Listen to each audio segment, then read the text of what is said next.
Thank you. Thank you. So we have a few session expectations before we get started. There will be polls throughout the session today. All responses will be anonymous unless otherwise noted.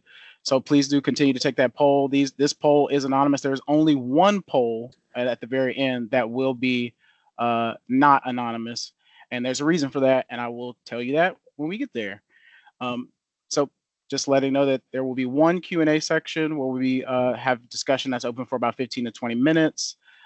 Please let us know in the chat if you're having any technical difficulties. The chat is right here. I'm just putting hi in the chat for you all. And just make sure you come in and make sure you're on mute.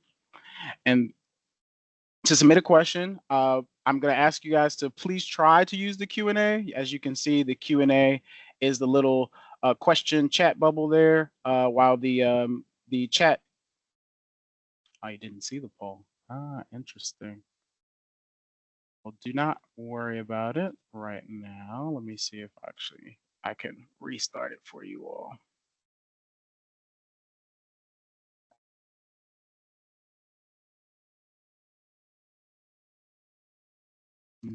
Try to help you out there. I can still hear him. Perfect. So if you can't see the poll, you can try. It could be some security settings, but if you can't see the poll, just check in the chat. I just reposted it via chat there. So just try it. If you can't, no worries, and just make sure that you are on mute. Thank you. All right, I'm going to continue on.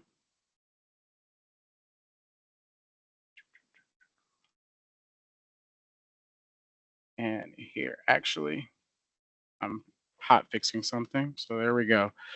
If you can't see the poll, there it is. Reposted it there for you.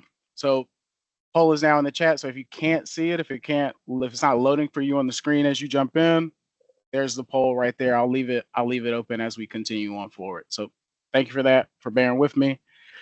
As I was saying on the chat and the Q&A, please try to use the Q&A section. And the Q&A section is the question mark bubble, right, with the chat icon, while the chat is the messenger icon. So please do try to use the Q&A, but if you need to use the chat to ask a question, please do. Feel free to submit your questions before we get to the Q&A section, and we will address them in the order that they're received. The webinar today will be posted on our website, the DCSU's website, along with the slides. We will not pause recording today for the Q&A section. However, we will eliminate the Q&A section from the recording that gets posted. If we're not able to get into all your questions, please just post them in the chat and we'll work to get back with you. Carlene, you can go to the next slide. And with that, I'm going to pass to Patty to go through the info session agenda. Yeah, hi, good morning, everyone, and welcome to our webinar today. We're really excited to have you. I am Patty Boyd, Director of Technology and Innovation at the DC Sustainable Energy Utility. We also have Katie Bergfeld here, who is the DOEE Building Performance and Enforcement Branch Data and Benchmarking Division Director. I'm not sure exactly of the full title, but her group is the one that is in charge of implementing and enforcing BEPS. So we're really happy to have her here. Then we will have Yolanda Bonner from the Building Innovation Hub walk through this toolkit that we've put together for condos and co-ops. And then after that, I'll come back on and talk a little bit about the support that the DCSEU can offer to you about our rebates, incentives, possibly some technical assistance. Oh, I see in the chat, Katie's title, Associate Director for Building Performance Division. Thank you, Katie. And with that, I believe, turn it over to Katie to do a little bit of an intro and welcome from the DOEE. Go ahead, Katie. Thank you, next Patty. slide. Sure. Yeah, it's a very new title. So okay, I thought I knew your title. Yeah. Next slide, please. Yeah, well, the Building Performance Division is a new division at DOEE, recognizing in the Energy Administration how important it is for us to make sure that we're offering support and bring robust support to the building community as we're implementing these new programs. So welcome, everybody. Patty, thank you so much for introducing me. Again, my name is Katie Bergfeld. I'm the Associate Director for the Building Performance Division, which is housed within the Energy Administration at the Department of Energy and Environment. And is a very fancy way for saying that I help manage the BEPS programs. I manage the team that is administering the BEPS program here for in the district. I've been at DOE for about 10 years now. So I've been here for a while. I've seen these policies evolve in my time here. Been working with Patty pretty much since the time that I've been here. So known her for a decade now. I'm just here to say, really excited that there's so much interest in this. I see a lot of attendees. I actually know a lot of those names in the list too. So I'm glad to see that you all are continuing to engage with us. I've personally met with several of the folks in that list to try to help support them. So I think you all know BEPS is a regulatory program. It basically was created, the concept of it was created through our Clean Energy DC plan, which is our climate action plan here in the district. And then it was codified by council back in 2018. And we are coming up in the last year of this BEPS cycle pretty much, because for those of you that are familiar with BEPS, you know that the performance year for this first cycle is 2026, which means you need to have those projects ready and wrapped up in 2025. So this year is pretty critical, and I'm glad that DCSEU and the Hub and many of our other partners are continuing to help support this critical, this vital part of our industry too, which is our condos and co-ops. Because as I've realized through a lot of deep conversations with many of you, again, thank you for taking the time to talk to me over the last year and a half or so. The condo and co-op sector faces some very unique challenges. And so we are really trying to continue to support you, continuing to try to find ways to work together with you all so that we can ensure that there is success, that we can ensure that we are moving as a district towards our climate goals together. And so, we've done a lot of partnering with SEU, the Hub, and other partners to try to provide some resources to you all, as well as working based on a lot of your feedback. We've made some changes in policy so that we can help support you even more. And I'm interested to keep listening and interested to keep hearing from you all as to how we can continue on this road, continue supporting you. So I'm going to stop there because I don't want to take up too much time, and I'll hand it back to Patty. Thank you so much, everybody. Yeah. Thank you, Katie. I know you have a very busy day today, so appreciate your time kicking us off. So next slide, please. And that would be, I think, just a picture of me. So now you can see me twice, double vision. We can go to the next slide. Yes. So the DCSEU, I'm hoping you all are familiar with it. If you are not familiar with it, we've been around since about 2011. And we are the entity in the district that provides rebates, incentives, technical assistance. We have a workforce development program. We run the Solar for All program in the district. We have multiple affordable housing support programs. I'll talk about that a little bit in the future, but I'm assuming that most of the people on this call, they would know they were already qualified for the affordable housing rebate programs, incentive programs that we have. If not, please contact us and we can work with you.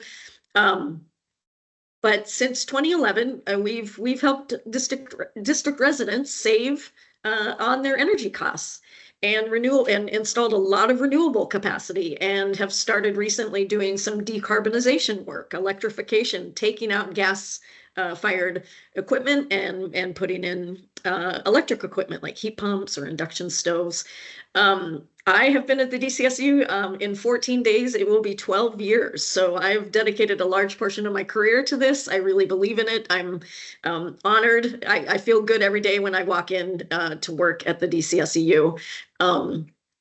Is DCSEU a government agency contractor grantee? So we are the DCSEU itself is an idea.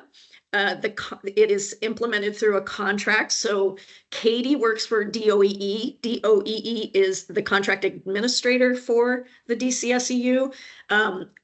I and some other people on this call that you may hear from, we work for a company called VEIC, who implements the contract of the DCSEU as overseen by DOEE. The funding for the DCSEU comes from ratepayer funds. So if you look at the backside of a Washington gas bill or a PEPCO bill, you'll see something called the Sustainable Energy Trust Fund, and a portion of a penny for every kilowatt hour that you purchase goes into that fund and then is reallocated to the DCSEU. So that's how that works. Excuse me. We're all, many people live here in the district. I'm a proud Ward 6 resident, and again, we're here to help you. But the main focus of this today is the toolkit. Can we slip forward 2 slides to Yolanda's, and I'm going to hand it over to her.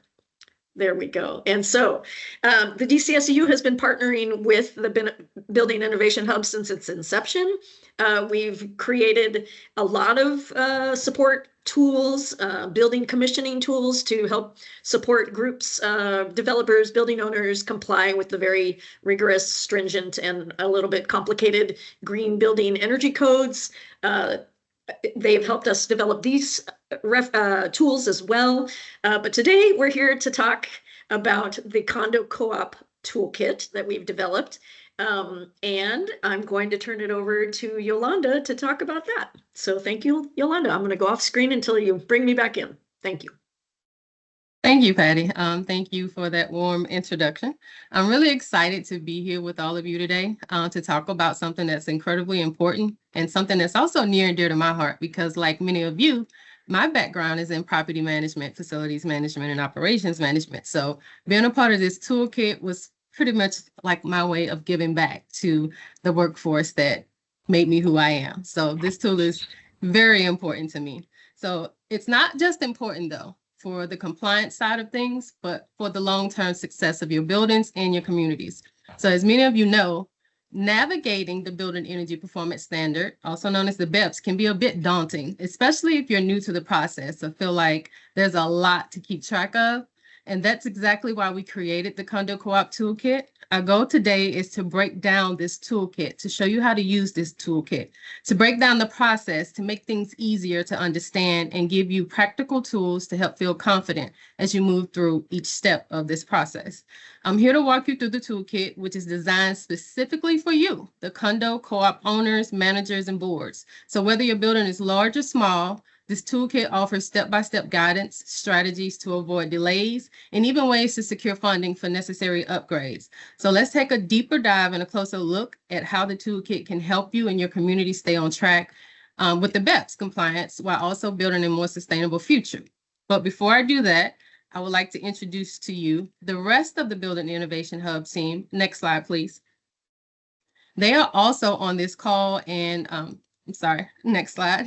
They're also on this call with me, and they will also be helping to monitor the chat. So if you have some questions, we ask that you use the Q&A session, but we know sometimes people forget and just drop their questions in the chat. They're also there to help monitor that as well. But you have Teresa Backus, the director of the Building Innovation Hub. You have Mary Thomas, who's the Associate Director of the Building Innovation Hub. And then you have myself, the Associate Director of Building Performance for the Building Innovation Hub. Next slide, please. A little bit more about the Hub. So the Hub is a project of IMT. We help building industry professionals in and around the Washington, D.C. area create and operate high-performing buildings.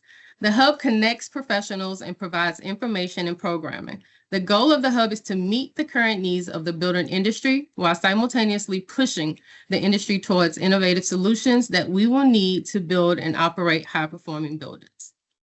Next slide, please.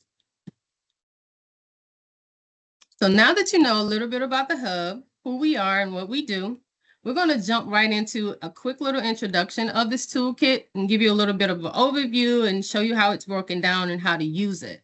So here are some tips for using this toolkit and the purpose of the toolkit. You're going to have to do a lot of little clicking, Carlene, sorry about that. So the first tip for the condo co-op buildings is to meet the BEPS. This is exactly what it's designed for. Another tip is how to approach the BEPS in a way that is not so overwhelming. How to create a plan for your building. That part to me is the most exciting part in this, and I can't wait to get to it and show you how we design that section to actually help you communicate what you need to do in the BEPS with your building, with your tenants, the owners, the boards, and so on and so forth. We also have ways or tips where you can find funding and financing options. There are also links and ways to show you what to do if something goes wrong, if you need more help, as well as if you need additional time from the district. There's helpful language to use when hiring a contractor and consultant. And I think there's one more click. And we also included a companion PowerPoint deck. Some of you, when you registered for this webinar, I saw that you downloaded, you did your request to download that companion deck. So some of you already have it. You've probably already taken a look at it. So these are just some quick tips on what the purpose of this toolkit is for. Next slide, please. So how to use the toolkit. The toolkit is broken down into 4 sections. Technically, there's 3 sections. That very last section is considered the appendix. And in the appendix, we just listed additional links and resources that were not covered in the main 3 sections that we feel like are still critical for you to know about and take a look at and review around in. But if you've already taken the initiative to print out the toolkit, you will notice that when you print it out, it's bifold, 2 sides. The left side has valuable information on specific topics, including links to find additional information. And then the right side has an action plan checklist that includes a space to enter the name of the person responsible for completing the checklist action and the date that it was completed. Please, if you don't do anything else, take advantage of the checklist. The checklist will make everything so much smoother because there are so many moving parts in this. And you will definitely get thrown off if you don't have some type of plan or plan action. Next slide, please.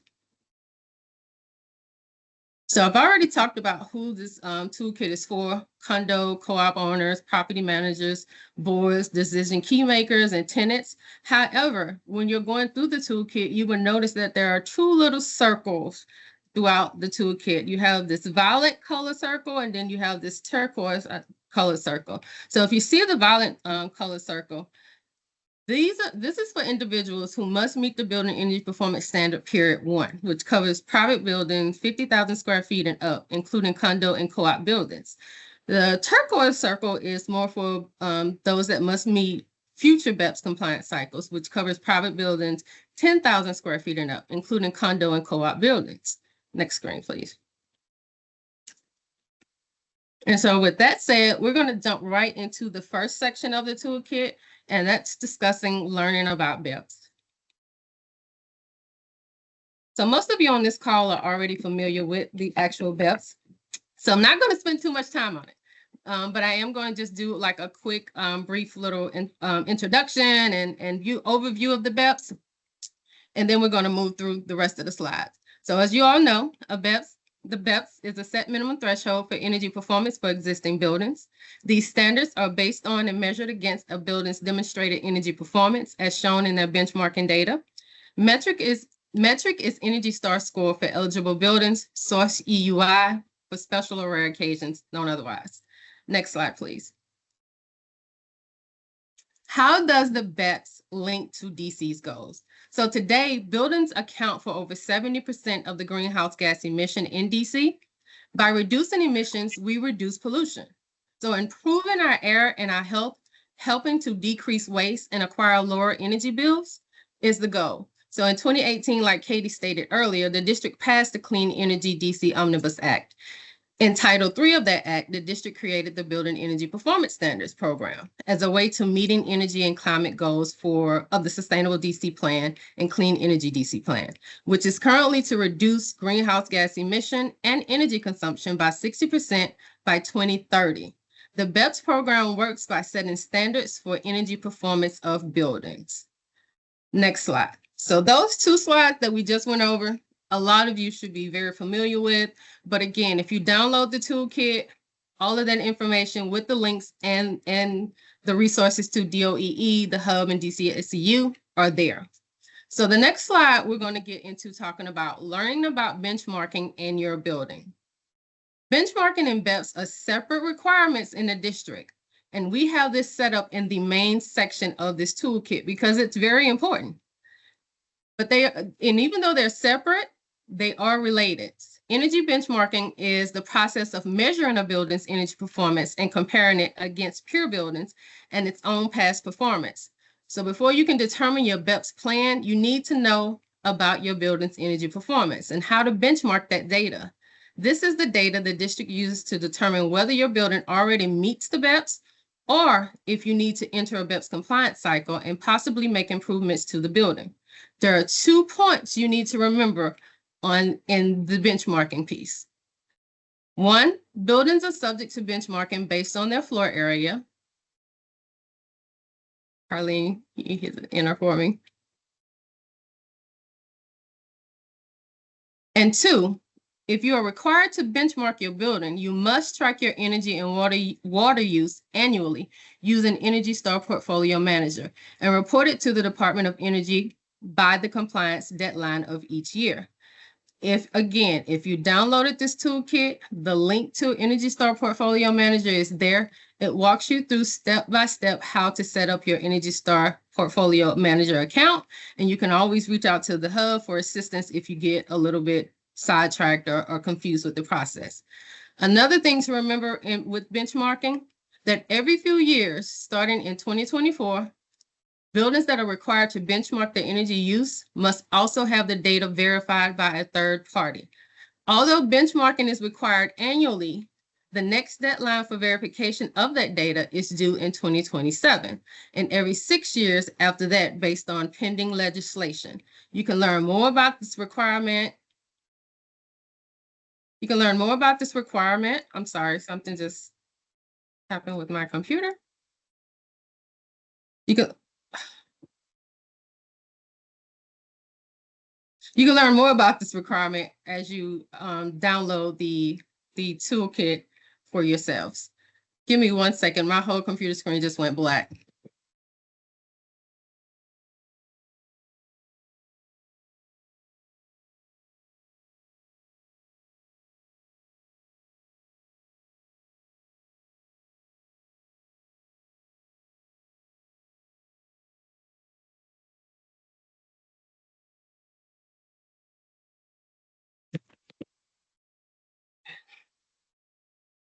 I am sorry, I just don't know what happened there, but it just signed me completely out. Next slide, please.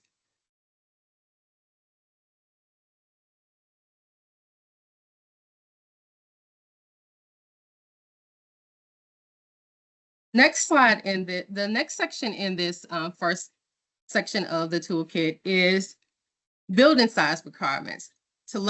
How to learn about the BEPS in your building size. So DC BEPS is based on building size. So you can see from the graphic here, buildings 50,000 square feet and up have been subject to benchmarking or have been subject to benchmarking since 2013. The BEPS cycle for this started January the 1st in 2021. The first BEPS cycle applies to buildings that are, of course, over 50,000 square feet. The second cycle will expand to include buildings 25,000 square feet and greater. And the third cycle will expand to include buildings 10,000 square feet and greater. 2 things to note: buildings that meet the standards during the baseline year do not need to take any immediate action. But if you do not meet the next standard, they will want you to prepare for the next deadline. So even though you're not required to do anything now, planning is the key to being successful with the BEPS. And so for any building that does not meet the energy performance standards for their size type, DOEE will provide a set amount of time for you to comply with those requirements, and that is called a compliance cycle. Next slide. Here is a timeline snapshot review of the BEPS Cycle 1.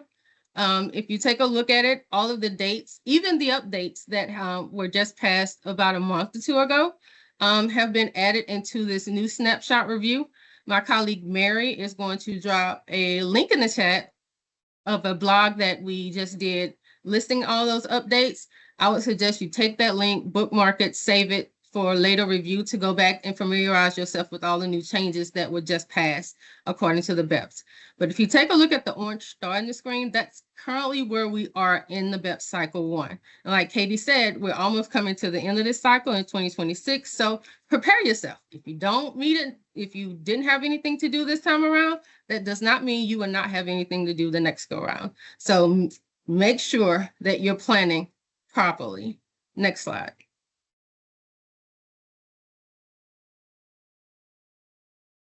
So that is the end of the first section of the toolkit. The second section of the toolkit is called Planning for the BEPS Compliance and what you need to know before starting. Next slide. So in my opinion, this section is the most crucial, especially for co-ops. Given your unique structure, decision-making can often feel overwhelming, which is why this section is specifically tailored for you.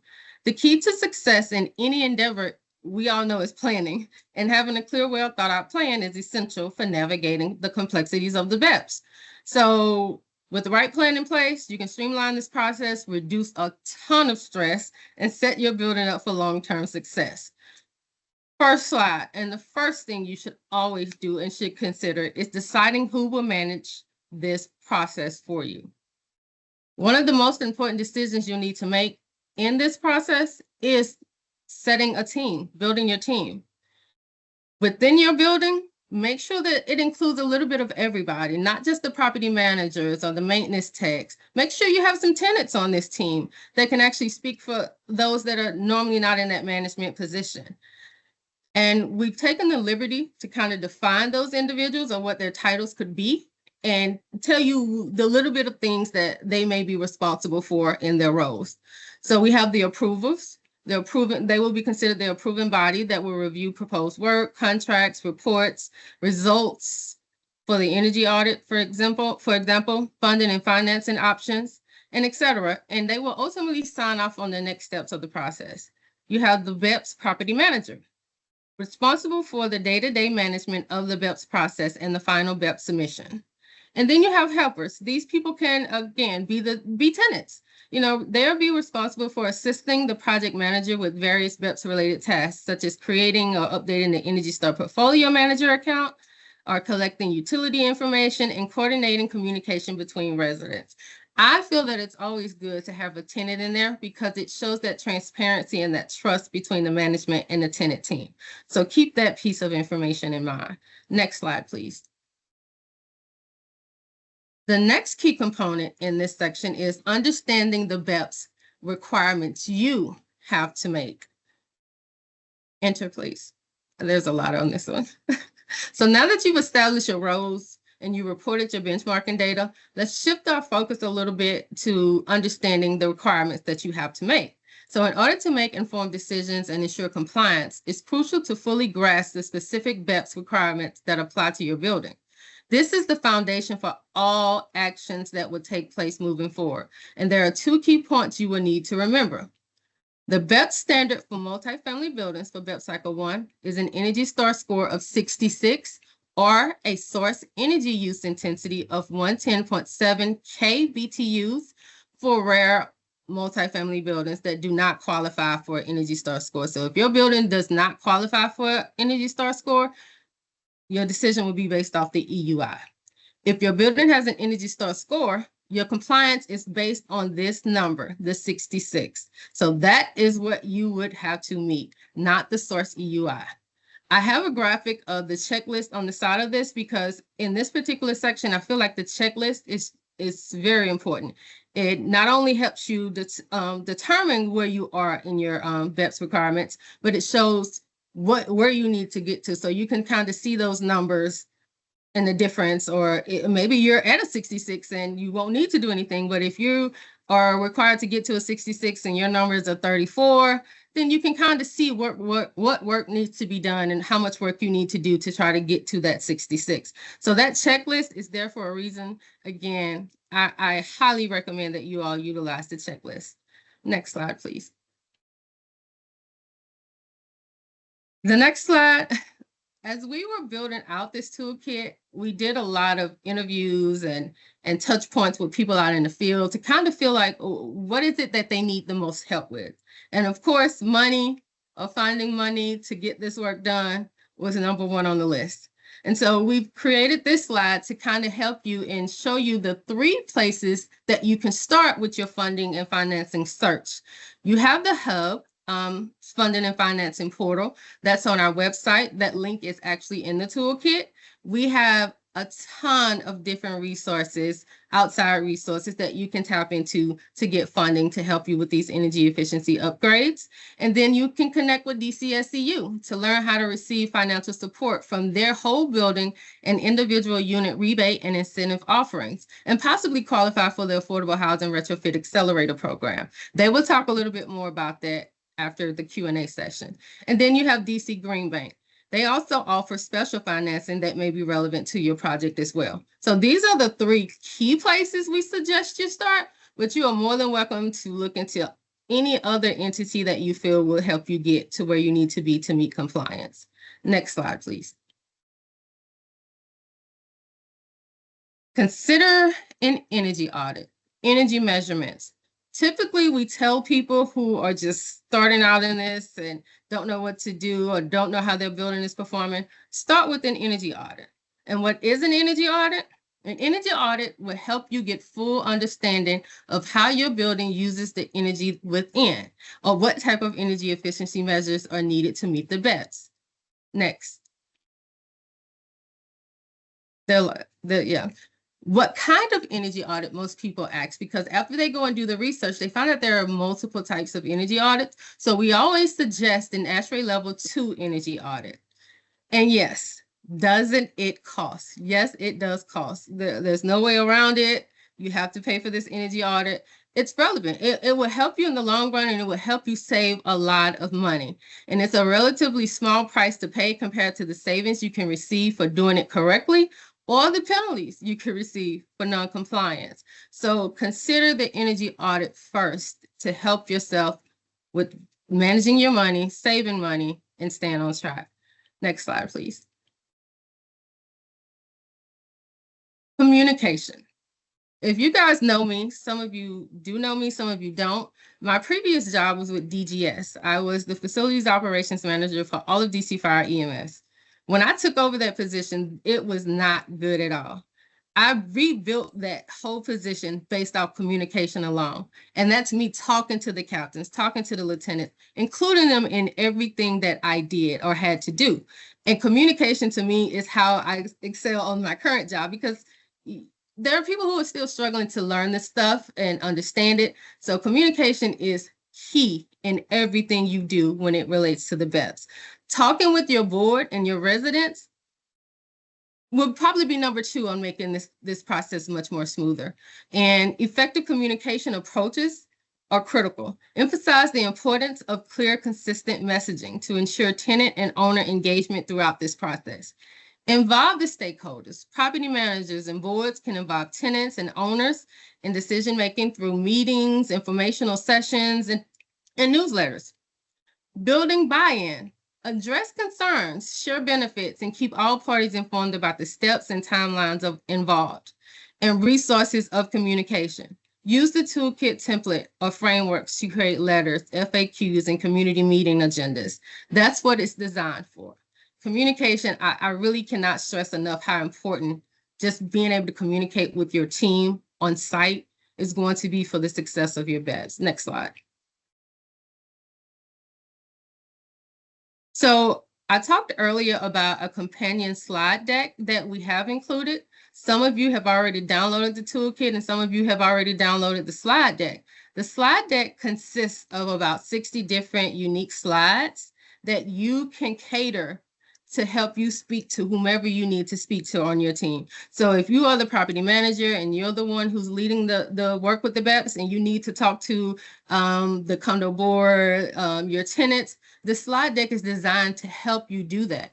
And whether you're talking to individuals who know about the BEPS or don't know about the BEPS, there are slides in there to help you deliver that message. We have slides in there similar to what I went over earlier. And here's a quick snapshot of some of those slides. There's only 4 little snapshots that I included in this. But again, there's over 60 slides that you can cater and maneuver around to fit your message and who you're speaking to. So these are just some of the little quick snapshots of the slides in that companion. I highly suggest you guys go and download it and save it and be ready to talk to your board and everyone you need to talk to for this process. Next slide. I'm hoping that you guys are still with me. I know I've been talking for a little while now, but that actually concludes the last section and the key component of the second section of the toolkit. So we're going to move into the final section of the toolkit, which is titled Starting the BEPS Compliance Process and Your First Steps. Next slide. Data-based decisions. We talked about you getting that energy audit, but now it's time to review those energy audit results. And here are some of the key things that should be on every energy audit report when you get it back. You have the executive summary. You can go ahead. You have the research summary. You have compliance pathway recommendations. You have estimate energy and cost savings. You have the ancillary benefits, available incentives, which will include outside funding, estimate energy efficiency measures and costs, certified compliance with ASHRAE standards 211, and supporting documentation. All of these things should be within that energy audit when you get it back. So once you review the audit, make sure you ask questions to whatever contractor completed your energy audit. Don't just walk away. And I suggest you ask these questions or set up a meeting to do it face-to-face so that you can get a clear understanding of what you're looking at and what you need to do. The energy audit gives you a roadmap for energy efficiency improvements. And now it's time to weigh your options and consider available incentives and begin taking action steps towards improving your building's performance. And that leads us into the next slide, compliance pathways, understanding them and choosing the best option. There are multiple compliance pathways you can choose from. You have the performance pathway, the standard target pathway, the prescriptive pathway, the alternative compliance pathway. But the 2 most common pathways selected are the performance pathway, and this plan requires a site energy use intensity reduction of at least 20%. The actions to achieve the 20% reduction for condos and co-ops are up to the boards. And the second most common is the standard target pathway. For condo co-op buildings, this plan requires the building to reach an Energy Star score, of course, of a 66. We talked about that earlier. The actions are up to the board as well. So these are the 2 main compliance pathways. But if you have additional information, again, within this toolkit, there's a link that lets you go to all of these pathways and gives you more information on them so you can read up on them there. Next slide, please. I'm sorry, but there's also one thing I needed to note about the choosing the compliance pathways. In order to choose or select your pathway, you will need to complete a pathway selection form. I totally forgot about the form, so that's my apologies. This form is a requirement of DOEE and must be submitted for your building to be officially enrolled in compliance pathway, in whatever compliance pathway you've selected. Be sure to take the time to consider which pathway aligns best with your building's goals and needs before making your decision. Fill out this form, submit it to DOEE, and there's also a link for that form in the toolkit as well. Next slide. So this is where the fun begins. Lower energy use. Implement low-cost energy efficiency measures. You've gotten the energy audit. You've been told some of the things that you can do, but there are still some like low-hanging fruit things that you can do while you're deciding or waiting for the board to decide on those bigger fruit that you need, the bigger changes you need to make in order to help you meet compliance. And so this is a way to create fun within the building, within your tenant, between your tenants, your residents, and other individuals. We have a building that I just learned about and there in Silver Spring, but I thought it was so cool when I heard about how they have this compost project every month, and people have a certain goal to meet with their compost or planting native flowers and things like that. So when it comes to, just implementing low-cost energy efficiency measures, make it fun. Create door hangers, sticky notes, and reminders or posters or light switch covers to help occupants and employees to remember to take action. Hold an energy fair on your site. conduct an energy awareness event in the lobby, or offer building tours to give occupants a sneak peek at the inner workings of a building. Give incentives and recognition. And depending on savings levels, you can also consider awarding cash prizes for great energy savings ideas or to energy champions in the building. And this can be done annually, but having those types of engagement makes the building want to work together to meet those goals. So make it fun. The BEPS does not have to be that dreadful, god-awful thing that some people, when they hear it, they're like, make it fun. It can definitely be fun. Next slide, please. Next on this and key component in this section is contractors. Find and hire local contractors. This is critical because when I first started, I found that there were some buildings in the district who were doing benchmarking work, or third-party verification work. They would take their contractors, not even knowing if they're certified by the district or have the certifications that the district requires, and allow them to do their third-party verification work or their benchmarking work and waste money. Make sure to read those links in this section because it links to the qualifications that these individuals must have and that are set forth by DOEE to do the work in your building. I've also seen where buildings here in the district are managed by out-of-state entities who are not familiar with the DC process, and that I've seen them waste $10,000 to $20,000 on them doing these upgrades, but they still don't comply or meet that 66 threshold that's set forth by the district. So take your time and read over these requirements that are required. And we at the Building Innovation Hub, we have a ton of resources for you. We have our vendor matching portfolio system that you can tap into. If you feel like you just don't want to do all that legwork to see if they have the requirements, our system vets that for you, and you can tap into that system and we can respond to you, giving you a list of vendors based off your specifications that you made in your initial request with us. So the energy audit you completed will have recommendations for energy reduction. Use this as a starting point to write a scope of work for how to change your building's pathway potential contractors. So after you have the scope of work, you can either reach out to your networks of contractors, like I just mentioned, who usually maintain your building, or create a request for proposals, RFP, for qualified vendors to bid on your project. Or you can use the Hub's High Road Contracting Toolkit to reach outside typical vendors, support the local workforce, and connect with small minority-owned and women-owned businesses, because they too are moving up in this space and could really use the support. And submit an RFP to the Hub's Founder Vendor Portal, that portal that I just told you about. So if you know of a contractor who has not registered themselves in our portal, tell them to come on over. We're still taking applications and we're still looking for contractors to tap into that system.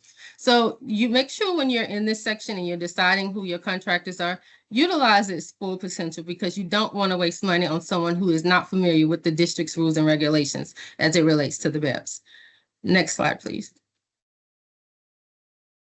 Reporting your findings to DOEE. This is the #1 critical thing in the BEPS. The more you stay connected to DOEE, the easier this process becomes for you. The snapshot on this screen is just a snapshot of DOEE's communication portal, also known as BEAM. You can enter tickets here. There's a link to this portal in the toolkit. And I would suggest, if you have multiple buildings, to go ahead and set yourself up an account in BEAM. But if you only have 1 or 2 buildings, it's okay to just submit your tickets however you choose. But there's a link in the toolkit that helps you understand it. So while you've been working diligently on improving your energy efficiency and meeting your BEPS goals, it's important and critical to remember that communicating with DOEE doesn't stop after your project kicks off. BEPS reporting requirements are based on the pathway selected. So if you've chosen the performance or standard pathway and you've implemented measures, your pathway likely does not have additional interim reporting requirements until the end of the compliance cycle. However, things happen, things shift, things change. And in the middle of that cycle, if you find out that you need to talk to DOEE and you need to keep them updated, reach out to them. It is essential and will help ensure you stay in good standing with DOEE And here we provided another, just that quick snapshot of what that screen looks like. So if you have trouble navigating to it, just reach out to us at the hub and we'll help you get there and we'll get you there on track. Next slide, please.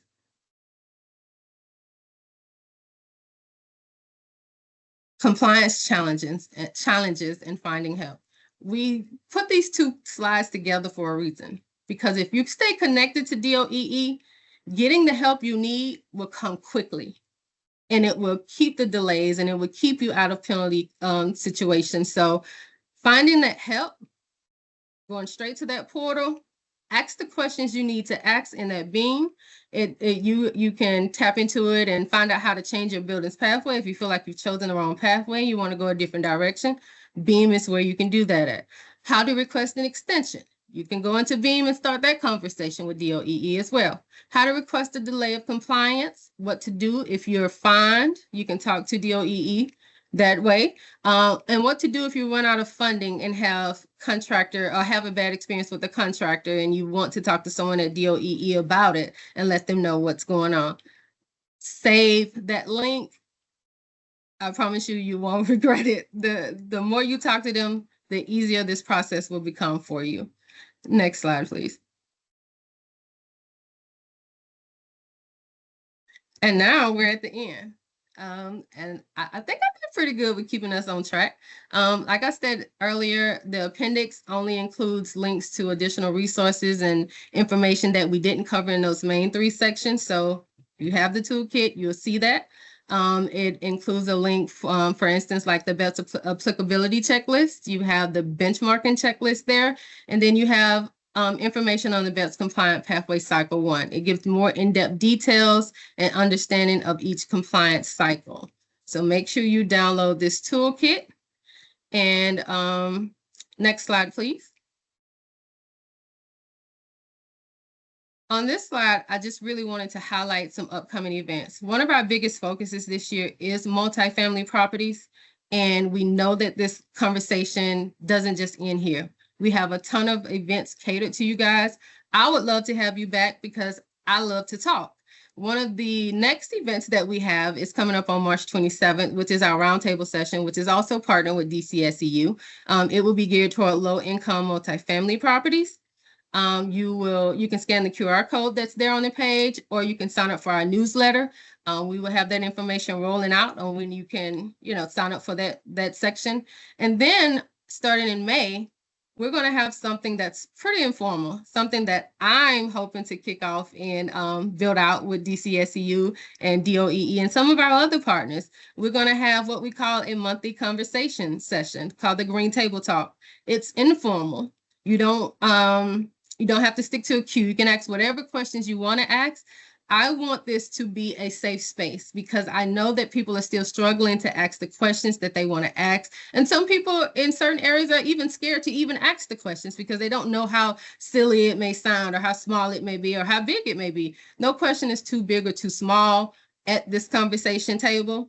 And we won't only be talking about the BEPS at this table. We'll be talking about green jobs. We'll be talking to some contractors on how to get contracts in these spaces to help these buildings get work. So this table, this May the 14th session is pretty much what I would call my baby. And so I hope that you guys will join me on all of these events coming up, and especially the one in May.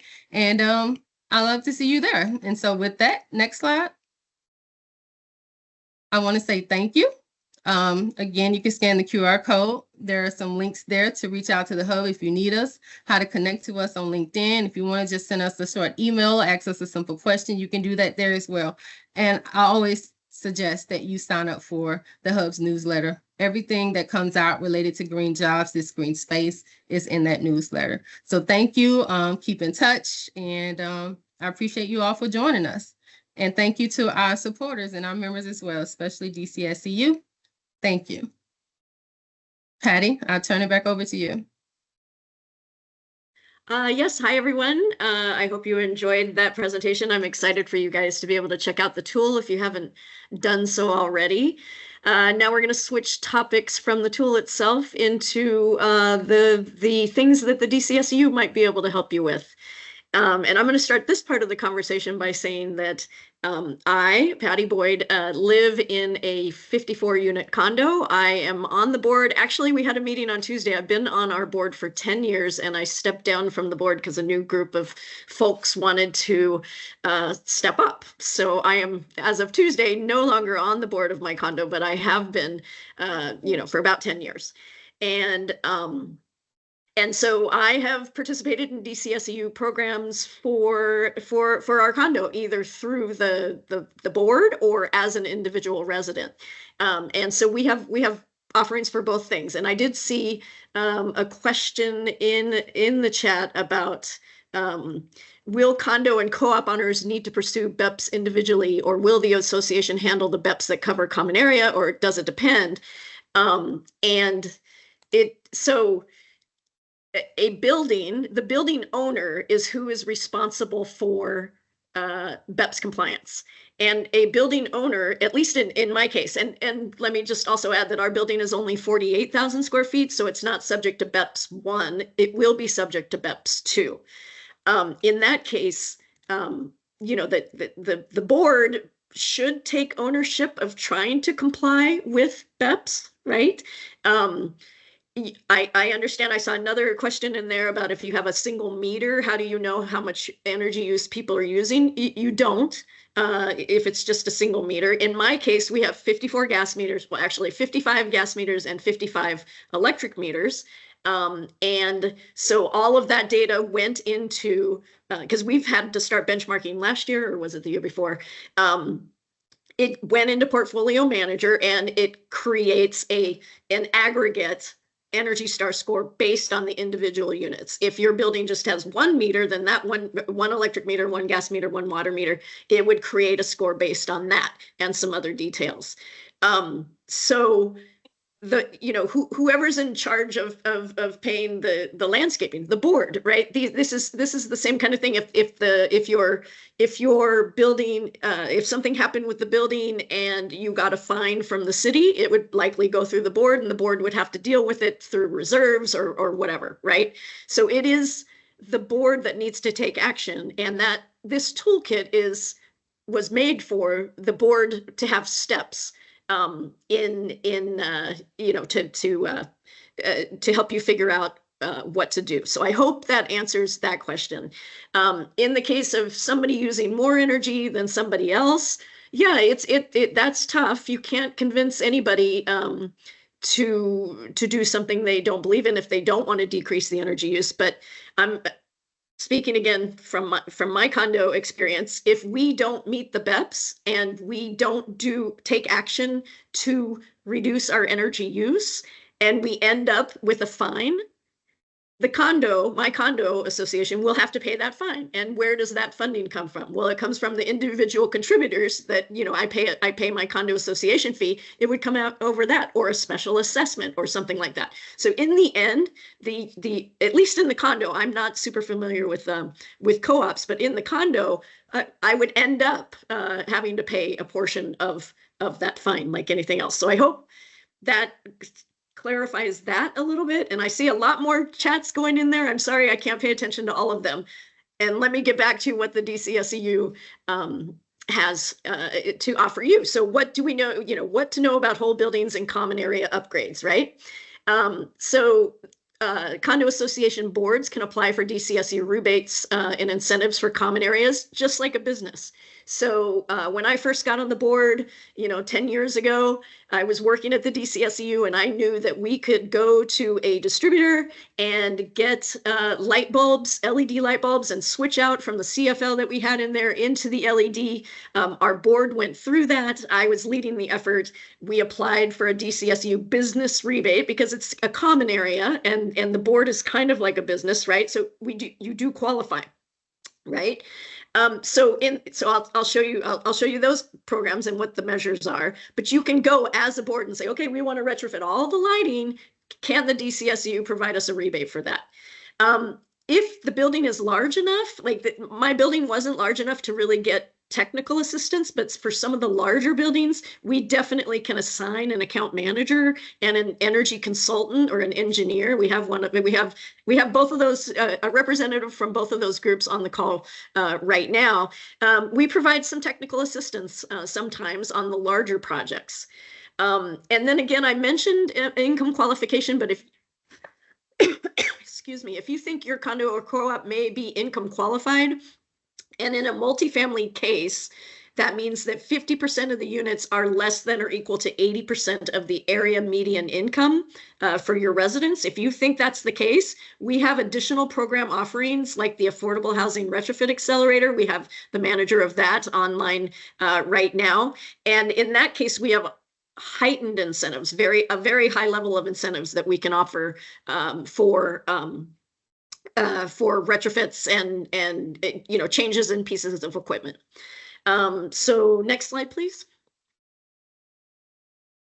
So like I said, you apply as a business, even though it's a residential building, but the board can go through this, and we have rebates for lighting, motors, HVAC, refrigeration, food service and vending, electric lawn care.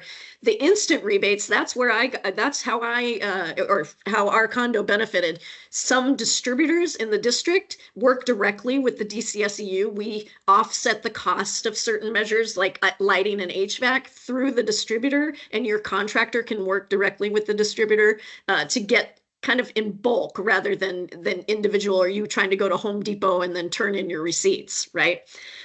So those are some of the rebates. And then, like I said, for the larger buildings, any measure or operational improvement you're making that has cost-effective electric savings is eligible for rebates and technical assistance for the DCSEU. And I'm going to provide some links later, a place where you can take a quiz to see where you fall and what program you might qualify for. Next slide, please. So now what to know about individual unit upgrades. So now I'm talking about Patty as the individual who's living in her condo. You can apply, and I believe Emmett put in a link for our residential rebates to a question that was asked earlier. So go in there and check out and see what you can find. But I, for example, bought a new refrigerator. I had to make sure that the refrigerator I was purchasing qualified. So there's a list of qualified projects. You have to make sure that the model number is one of those ones that are qualified. You go and, I got it from Best Buy. They came in and installed it. And then I sent the receipt. You have to fill out an application and send it in. And I got I don't remember what it was, $50, $75 rebate, which is great. This fiscal year, we are doing electrification upgrades, which is a huge difference and a very large incentives. I have 2 slides right after this that I'll go into those. It's very exciting. I am getting a quote. I'm in the process of getting a quote right now to change my gas-fired furnace and AC system, which is 20-something years old, to a heat pump. And I'm very excited about it. And I'm going to apply for the electrification rebates from the DCSEU. Again, on the income qualified side, if you believe that an individual unit or multiple units in a 5 to 20 unit condo co-op building may be income qualified, again, that's less than 80% AMI, they might be eligible for a single gas appliance to be replaced at 100% cost with an electric alternative. So for example, a gas stove oven to an induction stove, or a gas water heater to a heat pump water heater, or a gas clothes dryer to a heat pump clothes dryer. And we can, if you go to the website, the DCSEU website, you can see that. Next slide, please. So here are the DCSEU rebates right now. So home heating. And this includes up to the levels up to for air conditioning for electrification as well, right? Kaylin, I'm sorry. I thought these were just the non-electrification ones. Yes. So no, yes, Patty, it does include the electrification one, but there's another slide, a second slide with the breakdown of the gas. Yep. Okay. So if you're not electrifying, if you're not switching from gas to electric, the rebates are a little bit lower. They're on the lower side of these values. But if you are considering fuel switching, then on the next slide, There you go. Heat pumps, $4,000 to $5,000 off. Heat pump water heaters, $1,200 to $1,600. Oh, there's an extra zero though, Kaylin. Conventional heat pump dryers, $250 to $600. Induction stoves, $600 to $800. Heavy ups, if you're going to electrify, you need to install sometimes a new electric panel or a new service. We can offer money on that. And then the circuits, if you're putting a new induction stove on, you're going to need more power to run an induction stove. So we're actually providing electric circuit additions. And I have Emmett on the call as well if anyone has questions about these. So we have traditional energy efficiency rebates if you're going to buy something more efficient but not fuel switch. And then now we have these electrification rebates if you're going to fuel switch. Okay, next slide, please. Where are we? Oh, that's it. So here are the links. When you get the this slide deck, you can take a program quiz. Kaylin was the creator of this to see which DCSEU program or service is right for you. In Find Your Program, you can call us and speak to someone. And then if you are a contractor, consultant, property manager, board, working with the contractor, you can go and it's a larger building, you can start a project with us and a DCSEU account manager will reach out to you. Am I at the end? I believe I'm at the end of mine, and I've seen a lot of chatting going on. I'm sorry I haven't been able to follow it, but we appreciate you being here today. Hopefully I answered some of the questions that are in the chat, and now maybe some of the IMT team will come on for the Q&A section. Thank you.